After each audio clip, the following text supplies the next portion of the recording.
Across the Park podcast is proud to be sponsored by Globe Gas and Heating. For the best kitchen and bathroom renovations, boiler servicing and repair, and central and underfloor heating in the Northwest, head over to globecentralheating.com and quote Across the Park for a free quote.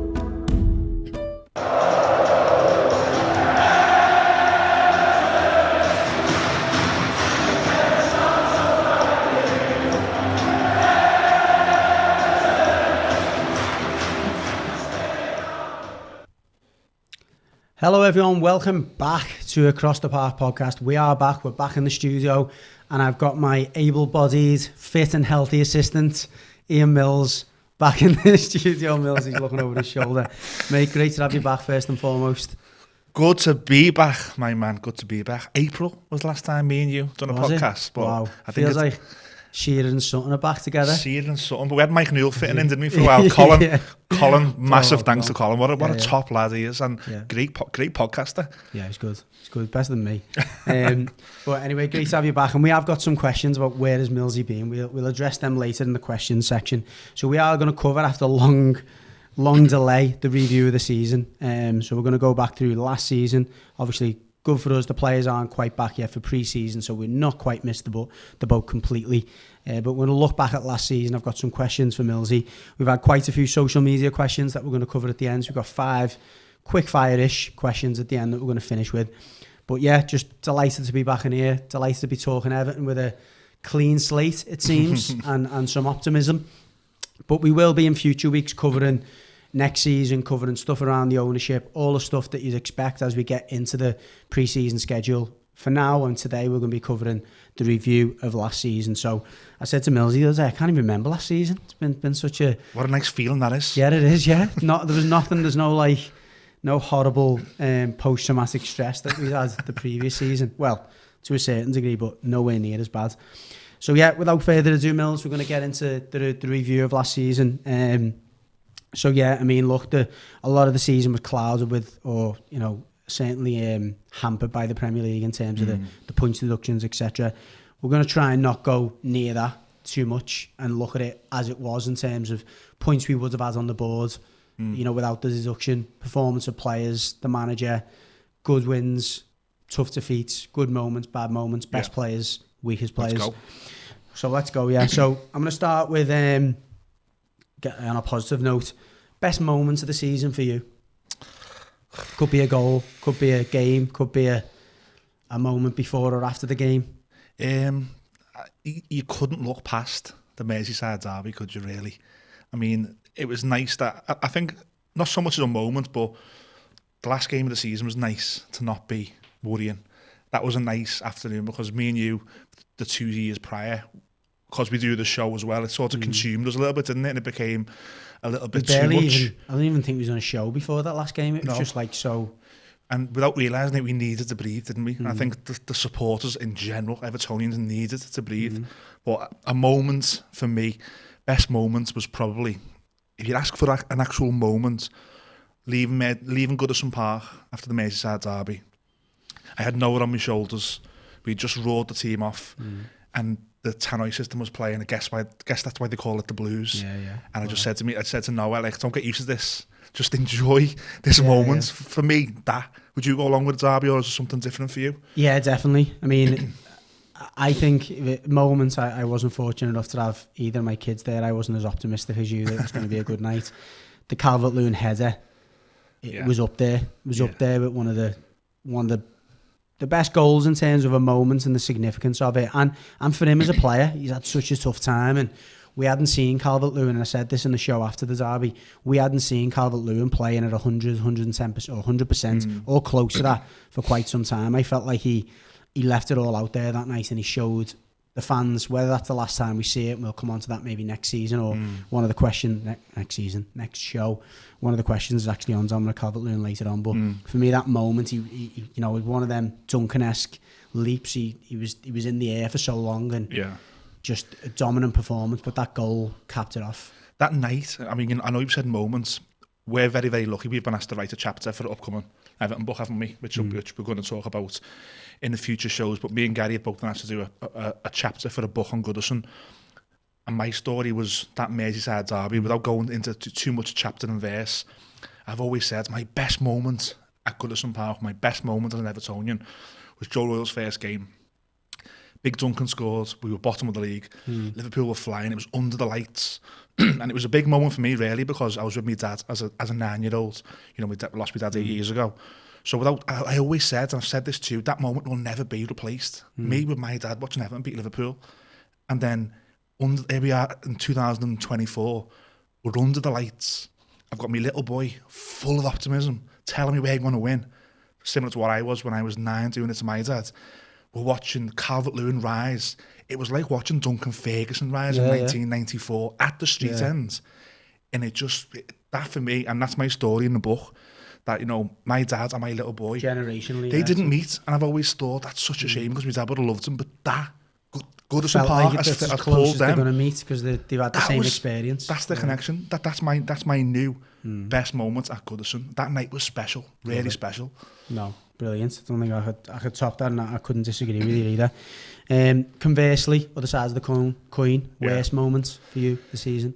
I said you can't mention the points, but obviously you can in this context. Yeah, I remember when it happened. Actually, it was a Friday. And there was a lad in my team who was leaving. I took him for a pint on our lunch, and he broke on Sky Sports News in this pub that we went to. And there was Reds in there, and they laughed and they cheered. And it was the visual. Everton had been docked 10 points, and the new league table came in. And look, me as an Evertonian, I'm probably the most negative Evertonian there is. And I looked at that and I thought, we're not going to get out of that. That was a moment I thought, like, I don't know what. I mean, what came since was like the 1878s and the supporters. You done a fantastic show with Andy Burnham, and it sort of knitted everyone together. And maybe in a weird way, it was a good thing to happen. But at the time, I was thinking we are doomed here. Well, I listened to Ashley Young's done quite a bit of punditry over the summer. He's very good, by the way. But he spoke on a few TalkSport shows about the impact of those, not only the points deductions, but more so the impending points deductions, of the doubt and the insecurity. He said when the points deductions got announced, it always felt like, okay, we know what we're dealing with now. It was like a weight off the shoulders to know that, all right, it's out there. We know what we've got to do to get out of it. It was the kind of waiting for it. I think, as you say, once we knew what we were dealing with, what we were up against, the fans, the players, the manager, we all come together and went, right, well, let's fight it now then. We know what we're fighting against. We know what we've got to overcome, and obviously the results following that were very positive, weren't they? They won 4 on the bounce, didn't we? We went to Forest and won. Done Newcastle and Chelsea at home, and we beat Burnley away. And all of a sudden, there was that song, weren't there? Your point deduction counted for. Yeah. And then we had that lull. But was that the same for you? Was that the lowest moment for you, seeing that? Or was there something leaving Goodison or on the pitch that you thought, oh, this is bad? There was games leading up to that. I remember the exact game. There was games leading up to that where we were losing by the odd goal and stuff, and then there was some poor performances we'd seen kind of in between August and Christmas, and then subsequently in that run between in like January, February as well, where I thought, how can this team win another 4 games, or how can they win games to overcome that? It was that spell where it no wins, and Lewin went 20 games. Yeah. What about the Onana pen in the cup quarter final? That was oh mate, you've nailed it. That was it for me. Yeah. And it was for the team almost, because we were on the back of that good run. We go through the cup there, and suddenly there's huge momentum behind the team. The fans are riding the wave of, again, go back to that book that we've asked to write a chapter on, or our story on. And I spoke about that cup run in '95, and I went to a few of the home games, and that feeling of, wow, this is the club going cup somewhere. Football. And there's nothing better than like that fever of, we've got a chance of winning a cup, and that burst the bubble, and I think it did massively impact. And it was everyone says it, ex players, current players, when you're playing well and you're winning games, you don't feel fatigue. When you're losing games, every little ache and pain and niggle seems to come to the surface, and I felt like that was happening. We lost the yard of pace, we lost a bit of energy, and there was tough spells before Christmas, there was tough spells after Christmas. But I think that Onana one was probably the worst moment. It kicked us as fans, didn't it? Because we were loud and boisterous, and it sort of knocked the stuffing out of us. It did. We went into Christmas and going to January. No one's in a good mood in January anyway, but In a weird way as well, I almost felt like it couldn't have been a worse person to have done that, because the way he shook it off and the way he was dead like Blas. If it was someone like a Tarkovsky who missed it, I think the players would have went, let's get beaten. I don't know, do you know what I mean? It just felt his manner and the way he's like dead. Well, we sit in the park end, don't we? So we were watching and walk up. And as he walked up, he remembered he was doing that. I'm like, it's not the time for that. No. Just put your laces through this, burst the net, and then that penalty. Then the way he took it was horrible, wasn't it? Okay, so moving on and going back onto positives again. Player of the season for you? I'm probably going to go against the narrative here. I'm going to go with his partner, James Tarkovsky. I think Branthwaite takes the headlines, rightfully so. Like, you're watching someone. We watched Rooney, we watched Stones. He's in that for me. Barkley. Barkley went to Chelsea, so you can say that. No, but he was still as a young player coming through. You know, when you see that promise and you see how easily he slots into the jersey, which is what... With Barkley, we lost him when we were sort of in like a decent place. I think when we lost Stones, we just lost Martinez and stuff. We were bottom half of the league. When we lost Rooney, we were in no man's land. It's not that bad now, but I feel as a footballing team and as a club in this moment, not a historical club, we're at the bottom half of the league, and you look at him and you go, he could jump. I think Tarkowski could jump. I really do. I look at him, and I just think he's what we need. He's an Everton centre half. He will fight. Doesn't want to though. Doesn't want to jump. I know that for a fact. He doesn't want to jump, and he appreciates the club so much. I'm a big fan of Seamus Coleman. I ensured that my little boy, even when he was, he's 6 now, he didn't realise what a name and number on the back was, but I made sure that he got a Leighton Baines 3 and a Seamus Coleman 23s. He can always look back and go, I had those. That's why I love Coleman, but when Tarkowski's the Everton captain, I'm no problem with that at all. Sometimes you get a temporary captain or an interim captain, and they lead the team out. Like Pickford, I love Pickford. When Pickford's the captain, it doesn't feel right to me. It feels right. Tarkowski's a proper captain. Yeah. And I'm glad you said that, because I'm completely with you. And I keep saying to people, and it's absolutely not to undermine how incredible Jared Branthwaite was and how aesthetically pleasing he is on the eye in terms of how effortless he makes things. But I'm certain that Jared Branthwaite wouldn't have had the season he'd have had without James Tarkowski. Oh, you put Michael Keane next to Branthwaite. A leader, someone you know exactly what you're going to get out of him. He's aggressive.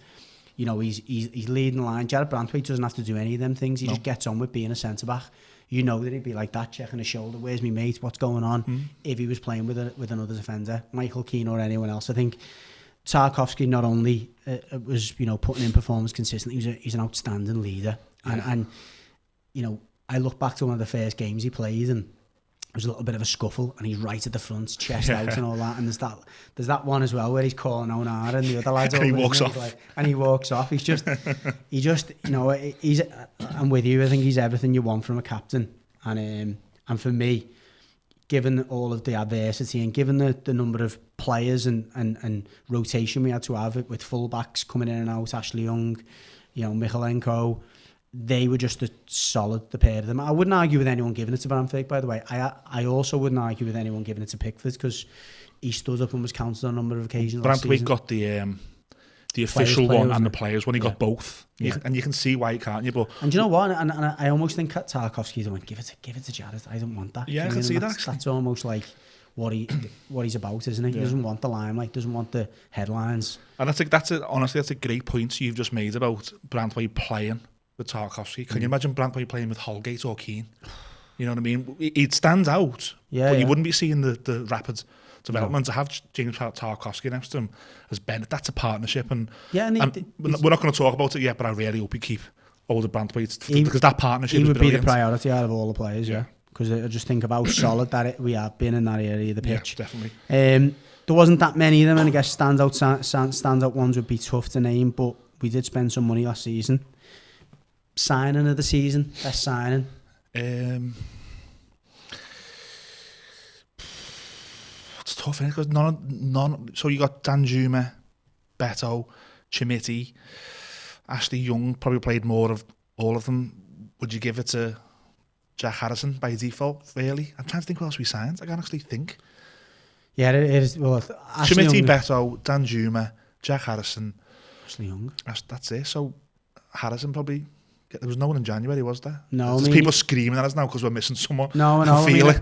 I mean, Onana was the previous season. Garner was. I mean, you'd almost like see people like Garner as a new sign, isn't it? Because he was finally fit and he was finally in the team and stuff. And to me, he was a little bit like a new signing. No, I feel like I'm missing someone as well, but I can't think who it is. I mean, Michalenko was a bit like a new signing because again, he's shown an upturn in form. But no, I don't think we are. Let me just try and get it. We need I think Ashley Young was so indifferent to me throughout the season, and we had so many performances where you like get him out of the team. I'm not sure. I could hang my ass on Jack Harrison. Is by default is he? Would it have to be him? I don't know if it's Ashley Young just because of the versatility he's shown. He played right back, left back, midfield, right wing. Yeah, so I've got it up here. Yeah, I know form wise, he was often one of the players that people were wanting to come out the team, but you look at how reliable he was and how many games he played, and I almost feel if you'd have asked the players who the player was who had the best influence over them, I almost feel like they'd say Ashley Young. But yeah, you could say by default it's Jack Harrison. So I've got them up here, yeah. So it's Beto, Harrison, Schmitty, Danjuma and Young, and out went Cannon, Iwobi, Gray, Gbamin, Sims and Samuel Smith. So not a bad summer really, is it? I mean, made a profit. None of them have set the world on fire, set the world alight. I think you would have maybe expected it to have been better, wouldn't you? He came in with a little bit of fanfare. He looked like the type of number 9 you could deputise for Calvert-Lewin. Yeah. Never really got the run of games in the team, but admittedly missed a lot of big chances, didn't he? Yeah, I mean, you went big on him on the podcast, didn't we? After Doncaster. Yeah, we did, yeah. Our mates still remind us of that. We went big. That's an Everton number 9. Yeah, it is, yeah. I was there. He started missing sitters, I got very excited about him there. So what are you saying? Harrison by default. I'm probably just about edging towards Ashley Young for the versatility. I know a lot of people, including myself, were critical of him a lot of times, but I think he was still a very solid option in a number of areas of the pitch. And I think, given the fact he was on a free transfer, I don't think you can argue with that. Look, really. and let's hope in the future that changes. Let's hope in the future this Anta is better or Chimiti. Yeah, because we're gonna need, I think, players to come in this summer to have more of an impact. I think that's fair to say. Okay, a lot more. I guess the last question I'd probably ask you, if you were offered what we got in terms of outcome, and let's assume the points deduction didn't take place, and let's assume we did finish 16th, not maybe the 11th or 12th that we could have got with the points, would you have took it before the season started? All day. I think, and again, we don't speak to all the fans. Oh, we don't do that, Mills. No, we don't. But I do feel like we all needed a season where it was just like we weren't going into that last week of the season. I remember when we beat Bournemouth on the final day, we didn't even celebrate. We were drained. And I think we came on this podcast last year and the start of last season, and we had guests on who echoed what we were saying. And I was like, just be safe. We don't think that we can qualify for Europe. We don't think we can win a cup. We're not deluded. Don't have us in that situation again where we are looking like the season before last, the one with the headlocks and the protest and the players at Bournemouth getting fronted, and that was chaos. You look back at that, and then the year before, Benitez and Kenwright saying we've had good times, the fans, chaos. Like we were living in that. So what Ada took last season, and as soon as we were safe, I think we beat Brentford, didn't we? Third last game of the season, perhaps, or third last game of the season, and it was like, wow. Like, this is like, we can just go home and just you can be Dad and Gary, and I can be Dad. And winning the derby at Goodison as well just buys you so much, doesn't it? In terms of like it was 3 wins, weren't it? There was Forest, Liverpool and Brentford, 3 at Goodison, and you got 9 points, you were safe. Yeah. And to go into it, so yeah, as all day, I wasn't deluded. Did we have difficult moments? Not just a point of deduction, of course we did. I left that ground fuming. Me and you done a podcast where we beat Burnley 1-0, fuming because it was drab. It was terrible. And, maybe the style of football isn't as pleasing as you'd like it to be, but I've still got this now, and I had it last summer, just a dose of reality. Okay. Like, I was happy. Did you want more than that? Mid-table, really? We've got a social media question which leads perfectly into what we're talking about now. It's from Nick, Underwood 1878. I'm assuming his name's Nick Underwood, so thanks for the question, Nick. The style of football isn't pretty, but it's effective. Can the manager expand on it? Now, before you answer that question, I want to kind of segue onto the last point you made about being pleased with the outcome. Do you credit the players in terms of stepping up? Do you credit the manager in terms of doing what was needed to be done, or is it a little bit of both? The easy answer is it's a little bit of both, isn't it? I think hindsight's a great thing, but if you remember, the manager came out after the Chelsea game. We got done 6, didn't we, at Chelsea? And he came out and he said, "I've told the players they're not throwing me under the bus." And I thought that was the start of like, wow, like he's gone here, or we're going to be in trouble. But so I think him, and how many times have we said Tarkowski backed him those players need a Tarkowski dose? We've got a number of players there who've seen manager after manager after manager. Probably they needed that. So great that they got it. Then it was them on the pitch. They stepped up on the pitch. They beat Liverpool. They took the game plan. They scored the goals. But look, I'm not Sean Dyche's biggest fan. I'm not. But massive credit to him, and we owe him for what he's done, because other managers would probably crumble or have walked. So next question then. You've acknowledged the first bit. The style of football isn't pretty, but it's effective. You've got to say it's effective because we've got a better outcome than you expected or you were anticipating. Can the manager expand on it? That's the big question. I'm gonna flip that onto you. People know here that you're a qualified football coach. You can talk a lot more sense on the pitch than me. When you look at a manager who implements a game plan where teams will win games with 23, 24, 25% of the play, is that manager, has he got it in him to change? I think his past and what we've seen at Burnley and what we've seen so far suggests it's not in his DNA. Yeah. If you're going to flip it out, and this is not me arguing it, the suggestion is that he can only work at what he's had. And what he had at Burnley was limited resources and only so many positions that he was able to fill with what you would deem to be quality Premier League players. At Burnley, it was the 2 centre-backs and it was centre-forwards. And it was like, can we get the ball from back to front quickly? Can we win the second balls, etc., etc.? The argument is he hasn't done too much dissimilar at Everton. He's got 2 very good centre-backs. He's got, on his day, a good centre-forward. When he hasn't had that centre-forward or he hasn't had that centre-back pairing, we have struggled. Yeah, either leaking goals or whatever. So I don't think he's done a lot different so far. And again, I'm maybe sitting on the fence a little bit here. It remains to be seen whether he can expand on it. I don't think I could hand on heart say, yeah, Sean Dyche is going to come out and play expansive football. I equally don't think he will until he's confident that he's got the players to do that. He hasn't done it so far in his career. You've got to acknowledge that. And I think he would be the first to say, well, his teams have not been necessarily as exciting as... Yeah, that's fair. And I think exciting is probably the wrong word. I think if you could watch a lot of Burnley games down the years and the scoring last-minute goals and the bullying teams and all that, and someone would say that's exciting. The beauty's in the eye of the beholder, isn't it? If you're winning football matches and you're doing it by being aggressive on the front foot, relatively pumping balls into the box, playing the way we did against Liverpool on that night at Goodison, you'd say, look, that is exciting football. And that's probably more what we're used to at Everton is, you know, the rough and tumble, getting the ball in the box, being hard to beat, being aggressive, being on the front foot, fast-paced football. Are we capable of being easier on the eye? And I guess a question I was asked to you is, would you take Martinez football over David Moyes football over the medium to long term? It's hard, isn't it? Because you'd have that season where Martinez first took over and it was like, this is proper footy, we're enjoying this. But then when it goes sour, and I don't know how much you actually enjoyed that team, do you know what I mean? To play that open, I think you've got to be world class. Yeah, to get results in long term. I think a Martinez can come in 2013 and shock everyone for 9 months. But then it's year 2 and year 3. Ultimately, Everton didn't have world-class players. Manchester City can play that way because they're littered with world-class players. A PSG can do it. A Real Madrid can do it because look at the world-class players.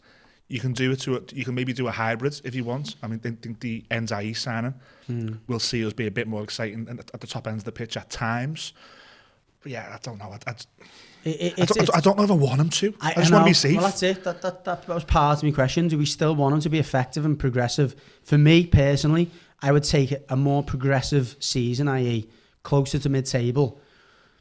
Maybe being a bit more ambitious at home would definitely buy him some credit. I think there's times when we've been too cautious at home and we haven't threw caution to the wind. Do you mean by substitutes and stuff? Yeah, substitutions and maybe the way he sets up from the get-go as well. Yeah. You know, a lack of a plan B has been a criticism that's been made of him, but again, I would defend that by saying, where are the options for a plan B? We haven't got a great deal of depth in the squad. If we can retain the players we've got, even keeping the likes of Harrison is a bonus, getting in Dye in, etc. It's going to add a bit more depth to the squad, and you can't then, in his position, say, I haven't got the tools for a plan B. So, again, I've sat on the fence massively. I don't think you can say, no, he can't expand on it, but you'd have to say he hasn't shown so far that that's his nature. Yeah, it's to be safe. Yeah, and we'll see if that... Look, if being safe gets us further up the pitch and, again, progresses as a team, going into a new stadium, having finished 12th or whatever, I'll take that. And then build then. Yeah, build then. If you get to 12th and go, you know what? You look at some of them games, 5, 6, 7, 8 games last season, we could have pushed on and got to Europe with a better manager, then I'd probably trust the new ownership, the new board to go, well, let's bring someone else in to take us on to that next level. Yeah, but he at the very least deserves that season to show. And look, it's a massive, massive test for him and his staff. I said it was a massive test for the last few games once we were safe. How much ambition has he got now as a manager to say, let's go and try and win them last few games, or is he going to lie down and have us get beat 3-0, 4-0, 5-0? That didn't happen in Arsenal. Plays an Arsenal team that were going for the league, and we more than competed. So he's got to show that level of ambition going into the season if he wants to have the job at the big stadium under the light. That's a huge... That would be a huge moment for him. I was reading something that said that Bramley Moore has got the potential to put 40 to 50 million pounds on the books every year. There's FFP sorted, there's money to spend. So he's looking at that and going, am I auditioning for next year's job? Without doubt he is. And I think that's the most positive thing for Evertonians is we shouldn't really have to get on his case. It's almost going over to you now, Sean. You've done a great job. We respect you for that job you've done last season. Whether you stick around now, it is up to you. It's basically in your court. If you can, show that you can build a team and build a style of play that is in line with this new stadium and how exciting it is, then it's your job to lose, isn't it? I genuinely think it is. Yeah, I agree. Okay, question back to the players slightly. Not sure how I feel about this question, but I can see where he's going. Liam says, does this group of players deserve legendary status for keeping us up in a season where the Premier League clearly wanted us gone? I don't look... Can't buy into without being disrespectful. I think Seamus Cole. I don't think you've got to win trophies to be a legend, but that's because I suppose Everton. I can understand why a Manchester City fan or a Manchester United fan or a Barcelona fan would say different. I think Seamus Coleman will go down as an Everton legend for me. I just love him. I love what he's done for this football club, what he gives. Agreed. The group of players for doing what they've done will never buy a pint down County Road again, but I don't think you'd put them. Would you put Amadou Onana with Peter Reid? No. No, and I guess I appreciate what they've done. I guess he's not saying individual players, is he? And I don't think he's suggesting comparisons between a Paul Bracewell and a James Garner. However, I don't think they have to go down as legends to be for our gratitude to be there to them. I think they got roared off a number of times last season. And Arthur and Garner guy are dancing with the fans. The lap of honour. They got serenaded. I think that's you're right. I think you're probably spot on there. They've been given the credit they deserved for the job they've done. I think anything beyond that is pushing it. I think there's certain members of the squad who might in the next few years, consolidate themselves as legends. Seamus Coleman is without doubt in there. Jordan Pickford could end up being in there. Tarkowski with another 3 or 4 years, just being the personality he is, could be in there. But I think it's a stretch to push it. Calvert-Lewin, if he stuck around for another 5 years and started to score goals on a regular basis like he's done against Liverpool, could be in the, could be knocking on the Duncan category. But is he sticking around? I know we've got another question, haven't we? That is another question, a perfect segue to it. In fact, before we go on to that one, I'm going to ask you a brief question based on the last few years and the Moshiri era, which thankfully looks like, it's come to an end. Yeah. Moshiri's legacy. Give us the good and the bad points. Now we're moving on. The good is 2 miles away from where we're sitting. Bramley Moore. Yeah. Ken Wright, Johnson before him, promised and tried. Never quite got it. For whatever reason, it's not a podcast to criticise people, especially people who are literally not even here anymore. He came in and he done it. It's there. Now, those risks and rumours that we might not get there because of financials and stuff, but that looks to be not a problem anymore. So that's the positive. the negative is he just didn't have a clue how to run a football club. A business. And the biggest criticism I can give him is for not coming in and going, I'm learning from the grounds up here, but look what I've brought with me. These fellas have done it at this club. Fair, yeah. And I'm sorry to Robert L. Stone, and I'm sorry to Denise Barrett-Baxendale, and I'm also sorry to you, Bill. We'll give you the lounge, and you don't pay for the ticket for the rest of your lives. But these are running a football club now, and that was the biggest problem. Is like, there's rumours that 3 people were signing players. Remember that Koeman summer? Koeman wanted Klassen. Steve Walsh. Walsh wanted Sigurdsson. Ken Wright wanted Rooney. Moshiri wanted Zaha. And you're like, you can't have them all. There's got to be one man here who does it. And then when Marcel Brands, when he left, he said he was saying, do not hire Benitez. I run the football. I'm meant to run the football side here. I don't want him. Shut down. I say, I get the owner's got a voice, but don't have a director of football then. And it was just, the biggest thing for me is he didn't know how to run at the football side of things. Yeah, I think the first thing you do in that position, if you've invested a lot of cash, I wouldn't say your cash, but cash, into a business, is you bring professionals in first, before anyone spends a penny, who are going to be managing operationally the club and strategically the club. And he never ever grasped that, does he? He brought the Leicester scout in and gave him the director of football job. Yeah, it's he ended up with 6 managers in 6 years, was it?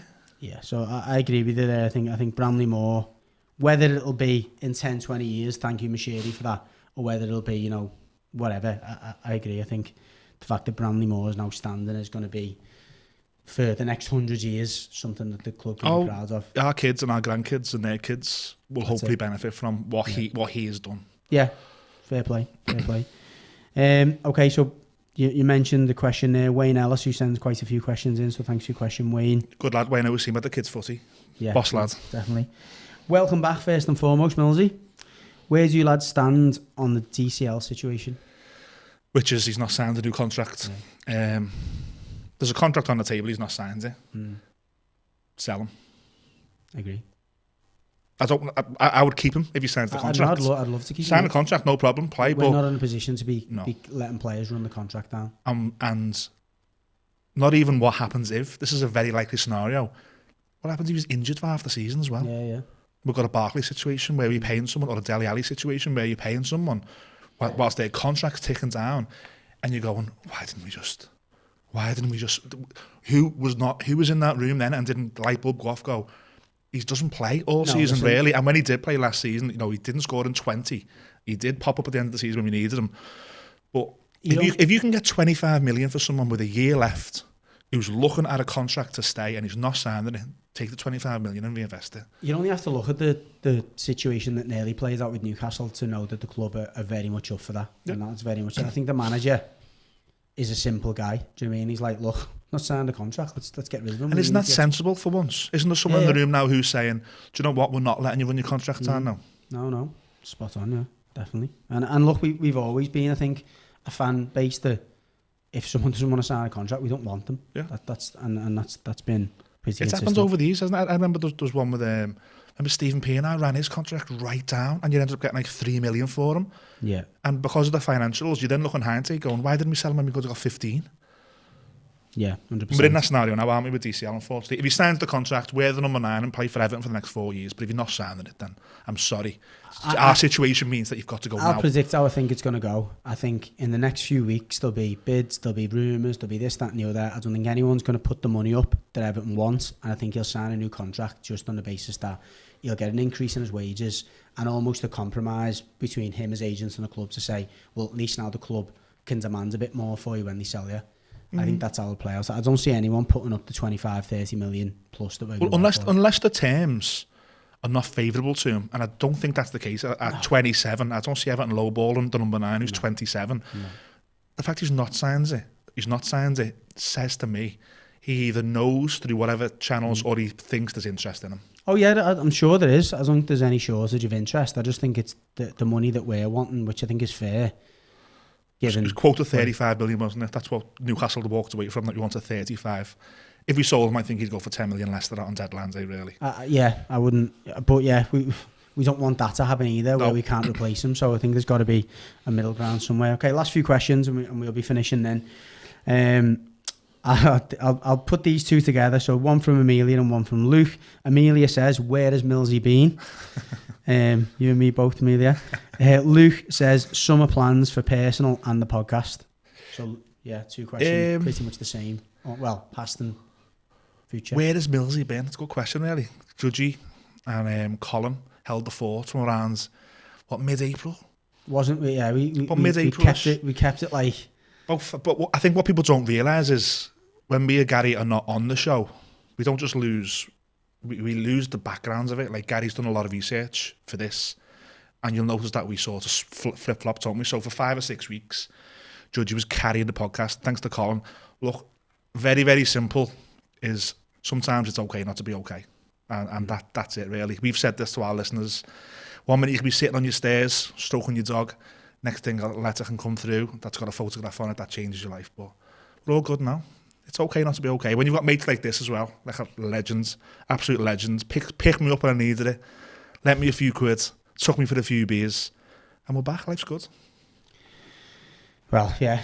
No, it's been tough. It's been tough on the podcast. But again, I think you summed it up perfectly there, Mills. I think whether it's doing this podcast or whether it's going the match, we all seen that video at the end of last season where he's sitting next to his mate and all that, and his mate seems to be dead down, and it's the mate who's dead cheerful who exactly, actually. Yeah. And I think from the outside looking in, if you're watching this podcast, you'd think that despite Millsy's, post-match, he's so optimistic on it and so happy, you think nothing could get you down. But yeah, sometimes it does, and yeah, this podcast isn't life to everyone. But no, that's I think it's fair to say, like we've said on a number of times, you're happy to be back, and 100%. And I've had people come over to me the past few weeks and ask, "You all right? I've been on the podcast for a while." Great. I love that we've got subscribers who notice and then care.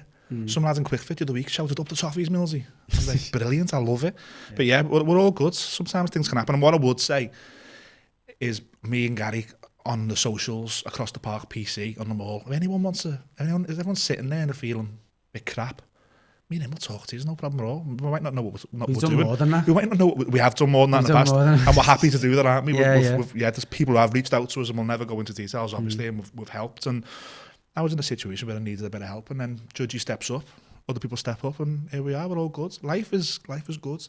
Maybe sometimes it just takes someone to give it a bit of a shake. And like I said to Gary privately, there's always someone who'd swap their problems for yours, always. Yeah. And it's just getting into that clear headset, isn't it, headspace. But summer plans, I don't know, there's no holiday for me this year, so there'll be lots of Alton Towers, there'll be lots of Blackpool pleasure beaches, lots of little mini vacations, as Gary Neville calls them, with the kids. Open me and Judgy before Judgy goes to one of his many holiday homes, can get a few cold ones in before he goes, and then before we know it, like, the season's back, isn't it? Yeah, it is. Yeah. Your summer plans? Are you going, taking the kids back over to Spain? Yeah, I'm away for the first 2.5 weeks. I get back 2 days after the first game of the season. The first game of the season's actually on my birthday this season, so it would have been nice to be around for that. But with the family come first, as you just put before. So I'm back on the 19th, and then it'll just be cracking on with everything else. They've got a few.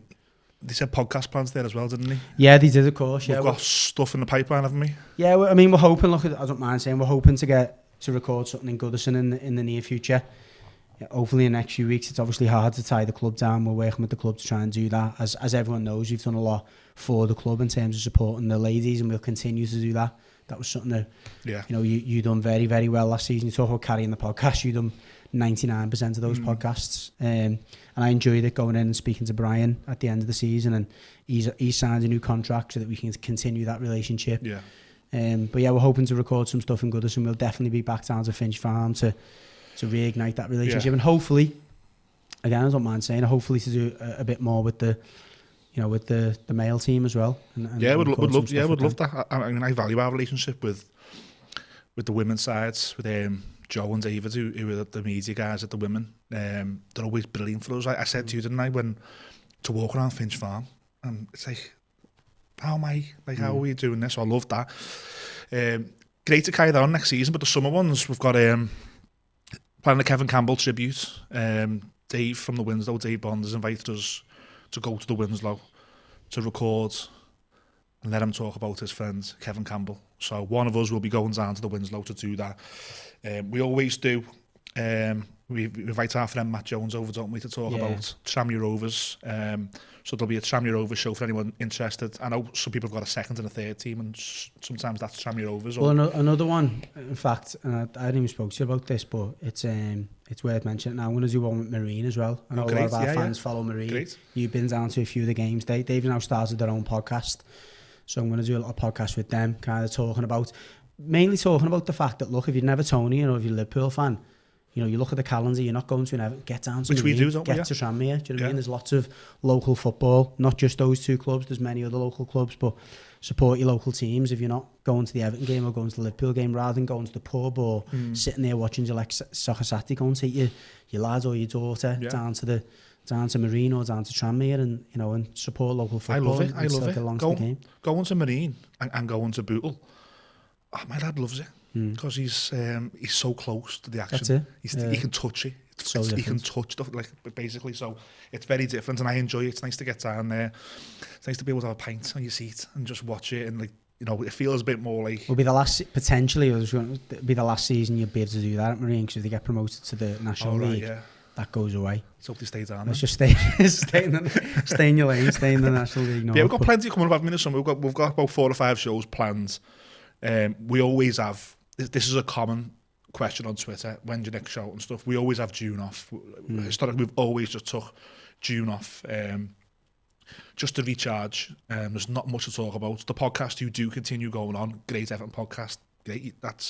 I watch them as well and I enjoy it. But me and Gary always just need June. So now it's July. We're back. We're ramping it back up, and then before you know it, there'll be weekly shows, instant match reactions, and. On the subject of the other podcast, got to briefly mention the charity game we had towards the end of May as well. 1-0 Judge. It wasn't for that reason. It was a great day, and I don't think I've recorded one since. Yeah, Talking Toffees organised it. They had a group of players that they've had together for a number of years, and they invited a load of the podcasts to just put a team together to play them.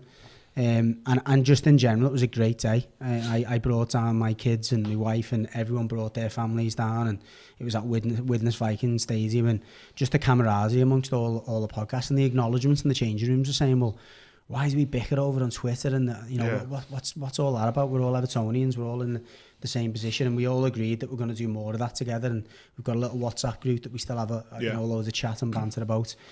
And more importantly, I got the winning goal. 1-0 Judge. You know, as soon as I seen it, I wasn't there. Pricey stepped in for me, and someone said it's 1-0, and I just knew it was you. Good job, someone said it was Pricey did step in for you. I know, yeah. Pricey had a good game as well. No, it was a great day though, and like we had a pint after it, and just want to thank again Talking Toffees for putting that together, and all the other podcasts for coming along and making it such a pleasant day. And you know, it was all about talking, you know, and mental health and everything. Let's hope the club allow you to. Well, I mean, I can't play football for Toffee, but I'll certainly get involved. Let's hope next year the club allow you to play Goodison. Yeah, that'd be great, wouldn't it? Because they're a good set of lads. Talking Toffees do good things. Definitely. All right, but yeah, that's about all we've got time for today. As you said at the start, it was great to get back in the studio. It was great to connect with you guys again. YouTube hates us at the moment. Nobody's not pushing our videos anywhere because we haven't put it out for a few weeks. So subscribe and like. That's it. It's really important at the moment. If you just share it in your WhatsApp groups, just get us back up that algorithm, that naughty little algorithm, because at the moment they're not sharing it. So it's really, you know, it'd be really appreciated if you can retweet it, if you can, you know, put it on your story on Instagram, if you can, again, share it in your WhatsApp group. That helps us a lot. Thanks as always for your support, and up the Toffees.